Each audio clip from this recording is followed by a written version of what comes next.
I feel like I've been making way too many Ben's Junk installments over the last several months, but there's kind of a reason that I lean so heavily on the Ben's Junk series, and that's because they're quick and easy to make. I can usually bash them out in a day, 2 days tops. And they're also the most viewed of all the point 0.5 episodes that I do, and so it's my default. But especially over the last few months, it's become a little too routine as far as I'm concerned, and a little too rote, and I feel like I've been kind of making the same video over and over again. So in my attempts at being able to diversify the schedule, that bi-week schedule a little more, what you're going to see here is admittedly my version of LGR thrifts, Lazy Game Review thrifts. And I'm really not trying to tread on Clint's territory here, but the truth is that we both tend to hit up the thrift stores, usually looking for material for our shows. But I think our interests are different enough and our styles are different enough that hopefully there won't be too much overlap. And what you're going to see specifically here are visits to 3 thrift stores, and actually none of these are in beautiful downtown Aurora. I was in another suburb recently doing something else, some other shopping, and there just happened to be a few thrift stores around, and on the spur of the moment I figured, well, I've been kind of kicking around this idea for a while. Maybe this will be the time to do it.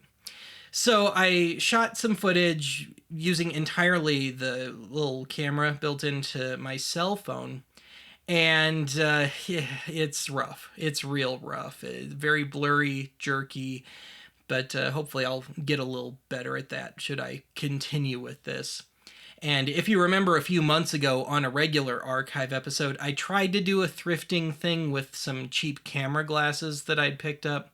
And the perspective was way off, and the thing kept crashing or it wouldn't record, and it was just a disaster all around. So, cell phone it is.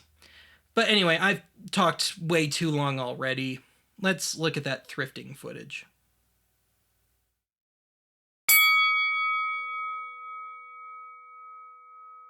And here's the first ARC store that I've never been to. Let's see what they got. Pretty mediocre looking electronics section. Just the usual CD players and DVD players and a TX CD player. A lot of clock radios, nothing special, and a karaoke machine. Maybe someday, but not right now. Now, I'm not really into still cameras, but this caught my attention because of the boxes, which had these proprietary-looking cartridges, again, not my department, and I think they had film in them, and possibly pictures on them. So there's the cartridge, but trying to get it developed at this point might be a little tough, and again, not my department. Cool to see, though. Now, this was a disappointment. A very early knockoff album from the late 50s. This would have been a slam dunk for the record ripoffs pile, but it was badly, badly scratched all the way through, both sides. Didn't think I'd be able to take a transfer, so I had to pass. And up in the DVDs, I found this Drew's Famous Ask Santa DVD. And Drew's Famous does knockoffs and cheap stuff, but in my experience, it's usually not too bad. And at $4, I didn't feel like taking the gamble. And this was the haul for this store, this Leslie Duncan LP. And she was a famous British backup singer during the 70s, no longer with us, but also a singer-songwriter. And I've never seen any of her stuff in the wild, so yes, I picked it up. And on to a nearby Goodwill. I don't normally do Goodwills, never seem to find anything, but let's give it a shot. And actually, right out of the gate in the electronics, I found 2 8mm projector, well, not projector, but viewer editor devices. And I've actually been looking for one of these, but neither of these met my one piece of criteria.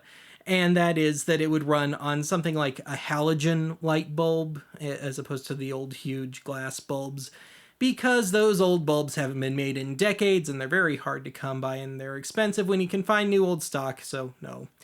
Grandma's hot plate, whatever.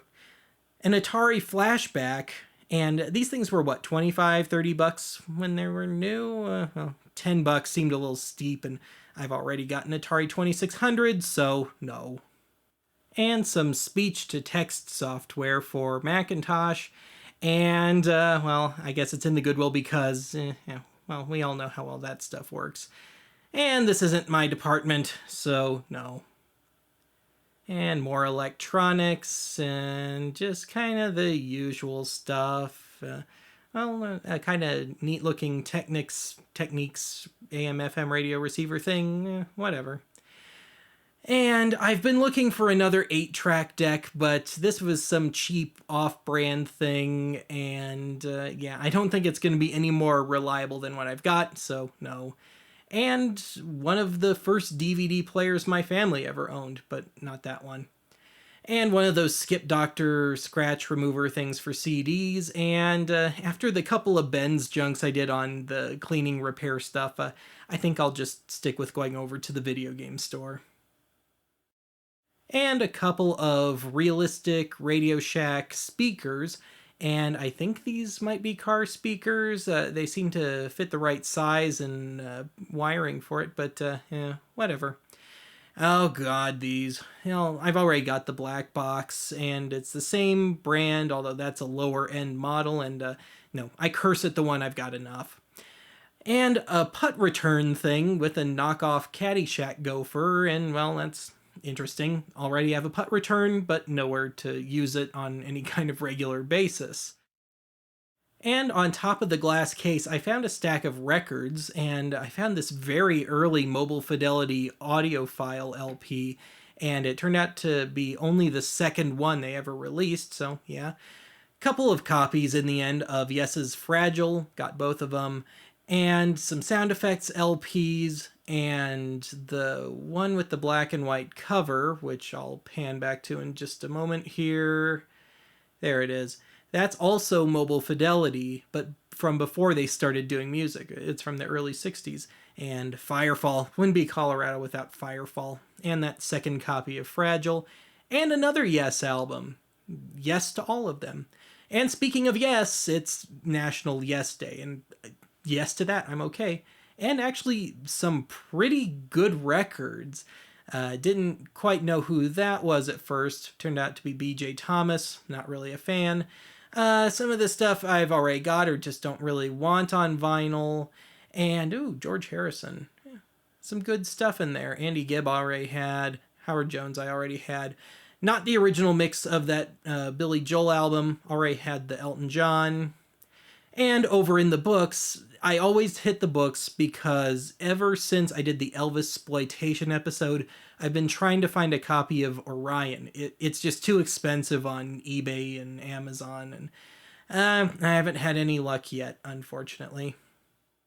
And here's the haul. I grabbed all the Yes albums, and as it turned out, one of those copies of Fragile was a very recent reissue. And aside from that, a very early Mobile Fidelity audiophile LP, still sealed, and even earlier than that, Mobile Fidelity from when all they did were sound effects albums. And another Yes album, water damaged but still sealed. For 99 cents, I'll take the gamble. And Led Zeppelin 4, already had it, but my copy was badly warped, and yeah, it's an upgrade. And Placido Domingo and John Denver, together at last, on one of those half-speed mastered discs, and I always pick them up whether I'm a fan or not. And George Harrison, All Things Must Pass, great condition, $4, hell yeah. And on the way home, I went by one more Arc. This one is near the Park Meadows Mall, and let's see what they got. I always go through the toys and games looking for, I don't know, a Teddy Ruxpin or some oddball pseudo-electronic toy, VCR games, stuff like that. And here I noticed this big robot toy in a box.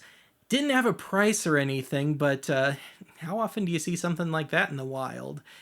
Cool to see, but I have no use for it. And over in the boxed games, we've got, hey wait, Kid Pix? Like the old computer program? in a tin case. And nothing, of course. And speaking of nothing, we got a ton of it. Nothing, nothing, nothing of interest, nothing, nothing, nothing. And we abruptly shift gears into a very different sort of nothing. Nothing, nothing, nothing. And what's this? Bodabra. Okay, moving on. And in the electronics, I found this VTech Kitty pseudo computer thing, and yeah, that's the screen. I don't think I could even make a Ben's junk out of that. Otherwise, kind of the usual stuff. A battery tester slash charger. Tester's probably no good at this point, and I just use a multimeter on those rare occasions I want to test batteries, and one of those old all-in-one stereo systems. And this is a Radio Shack realistic deal, and I prefer separate components, but it's nice to see them once in a while. Otherwise, same old DVD players, CD players, clock radios, nothing special. And another old receiver. Design-wise, it's nice, I guess. And one of those cheapy Ion turntables still in box. That bodes well. And one of those Wi-Fi tower thingy-mabobs. Otherwise, oh yeah, I did find a Sony video editing controller for hooking two VCRs or multiple cameras and stuff together and doing editing projects. And never seen anything like this in the wild. But at the same time, I have no use for it. Maybe if it had a character generator in it, because I've been looking to kind of tweak the archives opening and make it a little more period authentic, but had to pass. Cool to see it, though. Found this Apple TV box, which I've never seen in the wild, but cracked. And the price was right, too, but no. And in the records, it's the usual stuff. Lots of easy listening and do the hustle. Now, sometimes these things are straight educational records, or sometimes they have actual hits on them or knockoffs, and this was a straight educational record, and if you saw the bottom part of the cover a bit ago, it's in terrible condition. I had to pass it up. I didn't think I'd be able to do anything, and wait a minute, what was that? Okay, there's a cover for you. Turned out just to be a kiddie choir album. I looked it up, and I passed. Not much in the way of cassettes, but I did find this later Timbuk 3 album. Never seen any of their stuff in the wild, but I'm also not really that much of a fan, so I think I'll leave that for somebody who's more into the group than I am. Aside from that, well, we got this Macarena cash-in, which, after looking at the track list, didn't look all that remarkable, didn't look like a knockoff, just looked cheap, and no. And over in the CDs, nothing. And in the VHS section, it's not even the original Diabolique. Jeez. Nothing, junk, and hey, wait a minute. The Grateful Dead from 1987. And I would have picked it up on a different format, but with that track list, no, I'll pass.